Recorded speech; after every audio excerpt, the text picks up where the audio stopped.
think tenant base, you're absolutely right. Of course, your tenant is the most essential.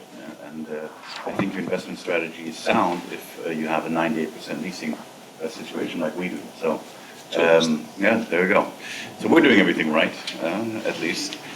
I think the demand changes. Now, let's take Berlin as an example, because I think that's an exciting one. And if you're German and you looked at Berlin, and I used to study in Berlin in the 90s, where you used to have to heat your apartment with brown coal that you got out of the cellar, but it only cost about 100 Deutschmarks, which is probably something like 25 quid, which is great fun, of course, and there were bars everywhere. And but you never thought the city was going to go anywhere.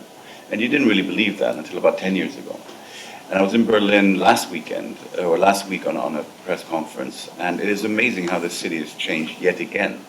There's a 3 to 4% vacancy rate in Berlin, which I thought they were joking. I still have it mentally, in my view. It's a 10%, 15% vacancy rate. They're running out of land to build on. Now, I've gone through these conferences the last 20 years telling everybody, Berlin, don't go invest in there, because the elasticity of the land is just way too high. Because you'll always pull out a tenant and build another building for them. Look at Allianz's decision with Adlershof, to look at that, and maybe we'll talk about that later. But it is amazing what has happened. We're going to have to now, and that's wrong. But I disagree with the fact, and here comes the tenant sector again. As with any other city, never take it as a given. Berlin's problem presently is it's not the startup number one anymore. It used to be, but London is. So any fintech movement, Brexit scenario that you're looking at, Berlin has to maintain its present situation, which means, as Bloomberg once put it, a good city needs cranes and nightlife. Now, Berlin undisputedly has a great nightlife, and whoever's been there can vouch for that. And they've had cranes in the past, but you've got to keep up the momentum. And unfortunately, Berlin isn't building enough to compensate any kind of development and growth that's already coming out of its center as well.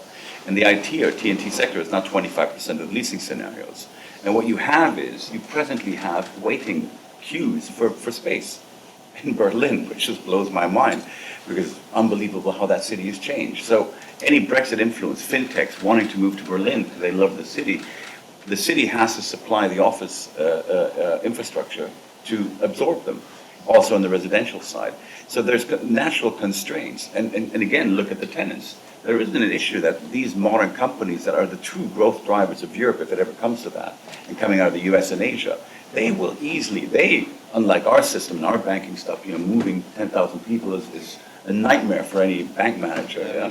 But you look at, you've got to move your tenants, and tenants now, they'll move quickly. They will go to Barcelona, especially these very new generation guys who don't want a car, who are flexible, for whom Europe is a general DNA structure fully ingrained in their thought process. So they'll go to Amsterdam, they'll go to Lisbon, they'll go whatever. So Berlin and every city has a higher competition, both in what they need to supply on the residential, on the lifestyle perspective, and on the office market. And if you can't supply office space, or it's getting too expensive, and again, I don't think Berlin has €30 maintainable prime rent level, but it's going that way because there's nothing there, and there's waiting lines to get these spaces, and it's not enough, it's being followed up. And if that becomes too expensive, why not go to Lisbon? So you've got to be careful, and cities have to compete in this global and this European competition, and so does especially Berlin and Munich. So to answer your question, offices, it's a great story at the moment. If you own offices in Munich, in Hamburg, I'll take Frankfurt out on its own. That's a bit tough, which shows the old school to new school maybe. Munich, Hamburg, and Berlin, they've been fantastic returns. There's actually rental growth. And trust me, with a big portfolio in Germany, rental growth is something that you read in the press, but somehow in your assets you never capture, or rarely. Maybe it's just a union issue, but we're very generous landlords, it seems. But it's just, you've got a big portfolio, and it's there, but it's a small, growing process. You only access it every 10 years, and it's not that easy to be there in that time. But presently, it's phenomenal. So offices in Germany at the moment, because everybody's busy with resi, absolutely, especially Berlin.